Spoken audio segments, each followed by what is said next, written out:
आपण पाहू शकता या ठिकाणी श्री शिव महापुराण कथेचं स्वागत कक्ष या ठिकाणी उभारण्यात आलं आहे.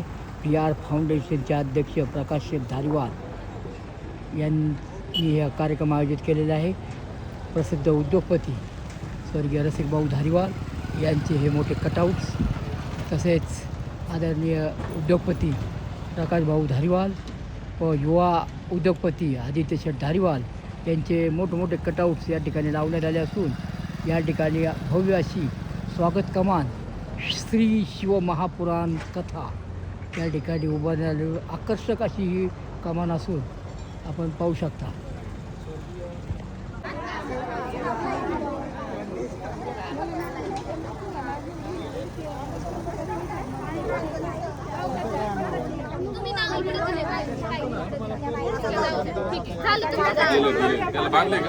काढायचं नाही हे 7 दिवस काढायचं नाही. प्रसादासाठी तुम्हाला आहे प्रसादाला इकडे आणि तुमचं तिकडे स्वच्छता तिकडे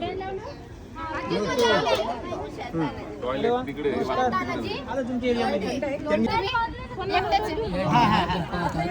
येळ पण आहे. मोबाईल नंबर आहे का? पाठव का? बेल्ट शिवाय या ठिकाणी प्रवेश नाही. प्रत्येक साधकांना हे काढायचं नाही. 8 दिवस काढायचं नाही. ते प्रसादासाठी आहे. तिकडे प्रसाद इकडे या शिवपुराण कथेसाठी आपण पाहू शकता भव्य असं या 20 एकरमध्ये मंडप उभारण्यात आला असून या ठिकाणी आपण बघू शकता साऊंड सिस्टीम कथेचं ऐकण्यासाठी या ठिकाणी भव्य अशी लाईट साऊंड सिस्टीम तसंच LED स्क्रीन आपण पाहू शकता या ठिकाणी उभारण्यात आले असून भाविकांना कुठली गैरसोय होऊ नये म्हणून PR फाउंडेशनच्या वतीने अत्यंत योग्य नियोजन या ठिकाणी करण्यात आलं असून पाण्याची, बाथरूम व बसण्याची, जेवणाची तसेच सुरक्षेची सर्व काळजी या ठिकाणी PR फाउंडेशनच्या वतीने घेण्यात येत आहे.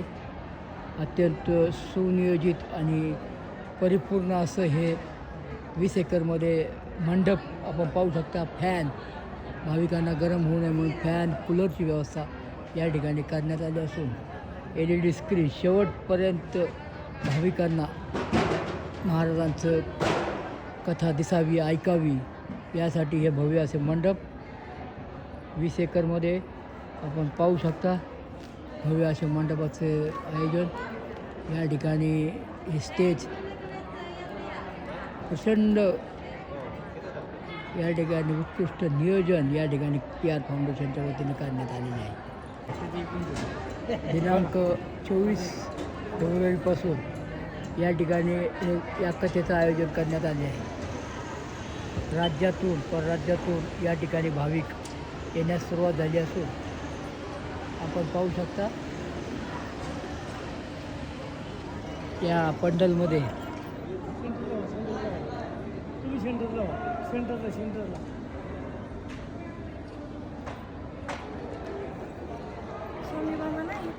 प्रचंड उद्यापासून सुरू होणाऱ्या या महाकथे पुराणला भाविकांनी येण्यास सुरुवात केली असून या ठिकाणी आपण पाहू शकता पंडालमध्ये दिनांक 23 रोजी या ठिकाणी भाविक दाखल झाले असून आपण पाहू शकता या ठिकाणी राज्यातून अनेक कथा ऐकण्यासाठी भाविक दाखल होते. दिनांक 24पासून शिरूर येथे रामलिंग जवळ श्री शिवपुराण कथाचं आयोजन करण्यात आलं आहे. PR फाउंडेशनच्या वतीने हे कथेचं आयोजन करण्यात आले. आपण पाहू शकता त्यासाठी एक व्यासपीठ उभारण्यात आलं. या ठिकाणी 12 ज्योतिर्लिंगांची प्रतिमा, मंदिरांचे प्रतिकृती या ठिकाणी दाखवण्यात आली आहे. हे व्यासपीठ महाराजांसाठी असून भव्य असे हे व्यासपीठ या ठिकाणी तयार करण्यात आले आहे. या ठिकाणी भव्य अशी शंकराची प्रतिकृती या ठिकाणी उभारली असून महाराजांना बसण्यासाठी एक व्यासपीठ तयार करण्यात आलं आहे. आपण पाहू शकता 12 ज्योतिर्लिंगाच्या मंदिराच्या प्रतिकृती या ठिकाणी उभारण्यात आली आहे.